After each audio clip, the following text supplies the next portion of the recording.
Do you believe that aliens are real and have visited us? You're not crazy. Here's why.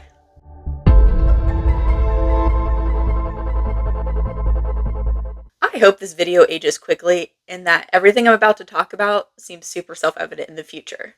But I wanted to start this channel with where we are as a society right now. And that's with the disclosure movement really starting to take off and become more mainstream. But it's not quite there yet. There are many people who just don't even have this topic on their radar or in their feeds. So let's start from ground zero and make it clear that you're not crazy to believe in UFOs and aliens or that they're here.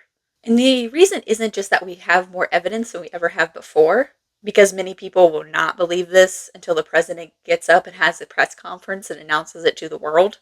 For the rest of us, the ability to talk about UFOs without getting labeled as crazy has come from a shift in the attitude around the topic from the highest levels. Before, people who talked about this topic were ridiculed by the media, by the government, and by academics, which for our culture is a source of authority. And these sources of authority have historically told us what's okay to talk about and what's intelligent to talk about. I'm not going to get into the shift of the general public going against mainstream media.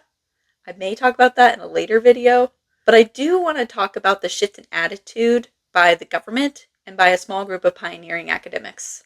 Media isn't calling people crazy right now, just to be clear, but they are slower than other groups to figure out the new narrative.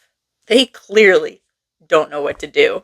That aside though, I'm going to display evidence of this shift in attitude, and I hope you might see why it's reasonable for somebody nowadays to believe in UFOs. Actually, a 2023 Ipsos poll shows that 42% of Americans already believe in UFOs, with 1 in 10 having actually seen one. I haven't seen one, but from my own research, I do believe that they're here and that we're coming up against a massive paradigm shift, which is what this channel is going to be about. So, let's get into it. Top insiders just coming out and saying it. I realize that making extraordinary claims requires extraordinary credentials. And Colonel Carl Nell certainly has extraordinary credentials. And by extraordinary, I also mean long. Just this last May, he gave a 20-minute bombshell of an interview at the SALT Eye Connections conference in New York that I highly recommend you watch if you have the time. But in the service of time, here's the short version of his resume. A 4-year ROTC scholarship to Penn, a degree in electrical engineering. I did a lot of strategic comm projects in Europe, working in Army Space Command, time at Wright-Patterson Air Force Base, master's in mechanical engineering, a master's in strategic studies, and ended up working at Bell Labs in Lockheed Missiles and Space, did Northrop Grumman, strategic technology programs in the defense industry, worked for a lot of the 3-letter agencies, our deputy CTO for a $2 billion company, vice president general manager of a Northern Virginia-based R&D firm. I stayed in the military, in the reserve. I commanded at every grade level through brigade. I was the deputy chief of staff for combatant command, come in and advise Army Futures Command, and my last assignment was involved with the UAP task force. Yes, my friends, that was the short version. If any type of person knows something, it would be somebody who's worked in the intelligence community, in the military, and in the private sector. In other words, he's worked in the top spots in the military-industrial complex. So what does a man like him have to say about ETs? Let's watch. Here's the million-dollar question. Do you believe that a higher form of non-human intelligence has visited this planet? Non-human intelligence exists. Non-human intelligence has been interacting with humanity. This interaction is not new, and it's been ongoing. And there are unelected people in the government that are aware of that. It does not get clearer than that. Again, I highly encourage you to watch that full interview. In it, he mentions other big names that have made similar claims. There's Paul Hellyer, the Minister of National Defense for Canada, Haim Eshad, the Director of Space Programs for Israel's Ministry of Defense, Chris Mellon, former Deputy Assistant Secretary of Defense for Intelligence, David Grush, the former United States Air Force Intelligence Officer who has worked at the NSA and NRO, and Lou Elizondo, the former Director of the Advanced Aerospace Threat Identification Program, or ATIP, in the Pentagon. And while we might ignore one of these kind of people making these claims, all of them together makes one take pause. And some of these top insiders, they've been talking to Congress. 2. Congress believes UAP are real. If you haven't been paying attention, you may not know just how seriously Congress has been taking this issue in the past 2 years. It's because whistleblowers say that the Pentagon, the Department of Defense, has had secret UAP programs that Congress has no oversight over.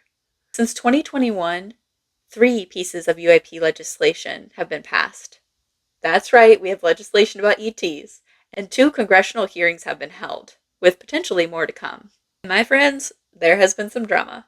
I'm not going to name names, but there are certain individuals who didn't want this hearing to happen. They shouldn't be kept in the dark to spare the Pentagon a little bit of embarrassment. The Pentagon has failed 6 consecutive audits. In fact, it's never actually passed one. This is going to be the original document from the Pentagon about Immaculate Constellation, 12 pages about this unacknowledged special access program that your government says does not exist. Has the government conducted secret UAP crash retrieval programs, yes or no? Yes. Okay, were they designed to identify and reverse engineer alien craft, yes or no? Yes. Do any U.S. contractors have the same? I would prefer to address in a closed session, ma'am. What's the key takeaway, just a few seconds, about the Immaculate Constellation document you provided us today? U.S. military and intelligence community are sitting on a huge amount of visual and other information, and have for a very long time. And it's not those fuzzy photos and videos that we've been given. There's very clear High res, high resolution. How many visuals, graphics, videos, photos? I mean, I've been told hundreds, maybe thousands. Specifically said the document said you can't talk about crash retrieval. Well, you can't talk about Fight Club if there's no Fight Club. Correct. Are there UAP programs operating without proper congressional oversight? 100%. What are they? Unfortunately, sir, I would have to have that conversation in a closed session. I know you said that, and a lot of people are frustrated with those kind of answers, but we're asking those kind of questions so you all know what the heck we're up against. I'm going to do more videos about these hearings, about the legislation, about what the heck is going on in Congress. But needless to say, our elected leaders are taking this very seriously. The last UAP hearing had an interesting guest who didn't fit the normal mold, in my opinion, and that was Michael Gold, who used to work at NASA. Now, he wasn't saying that he's seen UAPs on NASA's satellite cameras or anything like that. What he was saying is that he believes that NASA should be involved in collecting and disseminating UAP data. And that leads me to number 3. Academia is taking the topic seriously. Harvard, yes, that's right, Harvard, has a project looking for physical evidence left by ETs on the Earth. It's called the Galileo Project, and they've already published several papers. There's this one about spherules, which are these little metal balls that they found in the ocean in 2023. 850 of them, to be exact. The latest paper states that a few of them reflect a highly differentiated, extremely evolved composition of an unknown source. So extraterrestrial? And it's not just Harvard. This paper, not published in a peer-reviewed journal, by the way, has compiled the latest UAP academic research. And right in the abstract, he claims that UAP has shifted from being a stigmatized topic on the fringes of scientific inquiry to a legitimate subject of scientific interest. Scrolling down, we can see this graph and note the increase in interest since 2021. The conclusion of this paper is calling for a shift in focus from viewing UAP experiences as purely religious or psychological phenomenon originating with the spirit or mind towards collecting standardized and reputable data across physical contexts and geographical locations, ranging from civilian and military reporting to high-quality images and sensor data within and beyond Earth's atmosphere. So we need to shift from pretending that none of this is real to researching actual physical phenomena.